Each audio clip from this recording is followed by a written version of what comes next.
The convocation is open.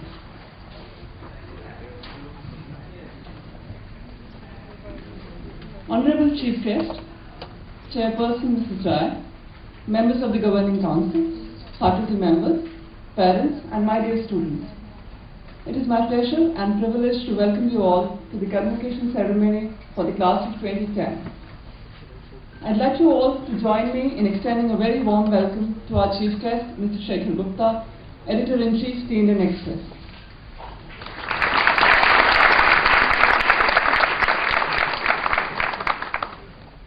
Mr. Gupta is someone who many of us have grown up reading with. Needs no introduction. Nevertheless, it's a pleasure and honor to do so. Credibility and integrity, in addition to a persistent sense of inquiry and professionalism, are the hallmark of his editorial leadership.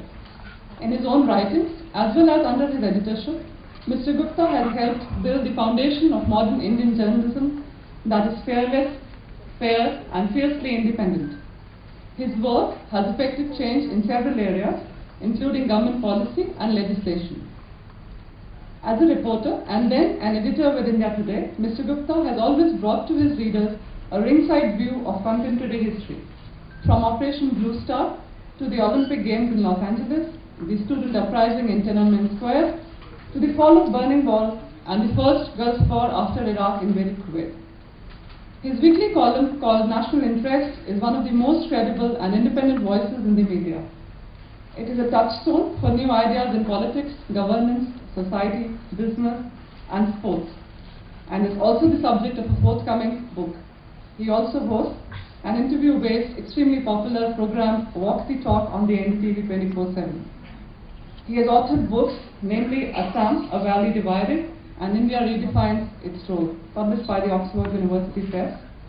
Over the years, he has engaged as one of the preeminent voices from India on issues ranging from domestic politics, society, to security and international affairs. The Indian Express, under his editorship, has twice won the Vienna-based International Press Institute's Award for Outstanding Journalism in Public Interest.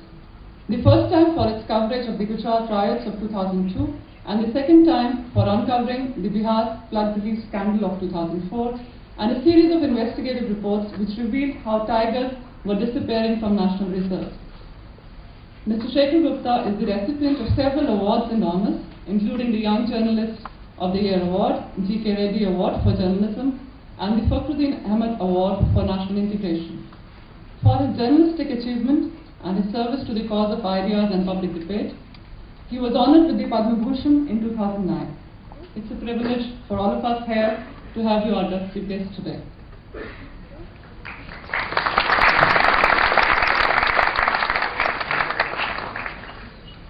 Let me now briefly take you through a part of our journey at ILM, more specifically the last 2 years.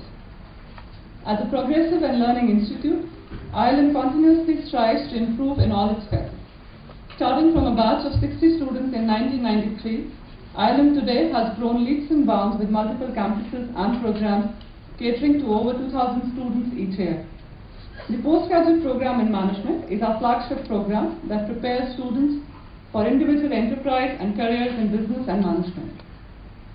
In the last couple of years, we have tried to focus our energies towards developing a program offering that helps our students appreciate the broader perspective in which businesses operate today. Over the last 6 months, we have taken conscious steps to redefine ourselves as a business school. Our Vision 2015 is to be a leader in values-based management education and business-focused research. Our focus is the student. Our endeavor is to provide an exceptional student experience based on creative and inspirational teaching, knowledge and skills valued by industry, research that flows into teaching and learning, a proactive employer engagement in the region.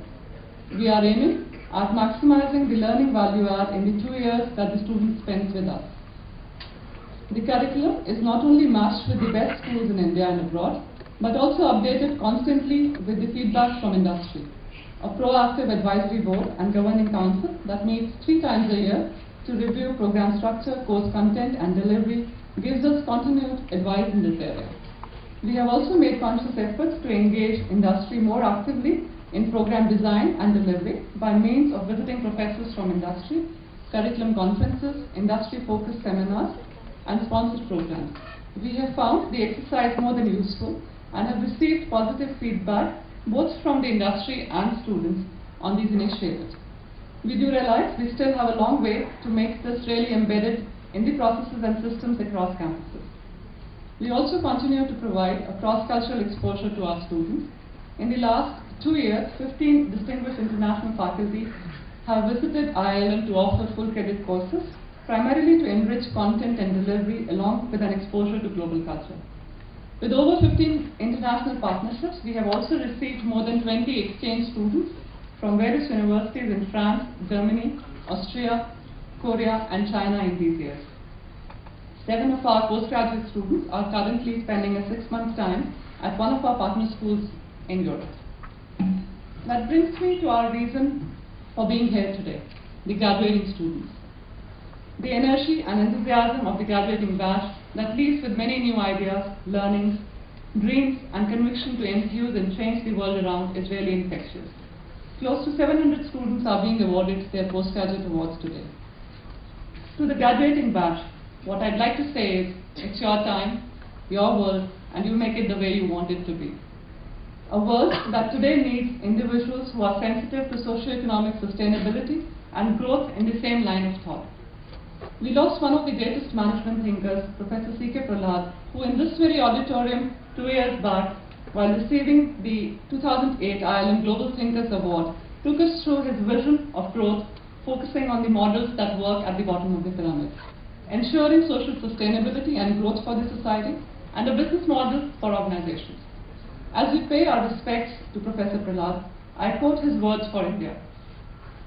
We have a lot to celebrate, but also a lot to be corrected.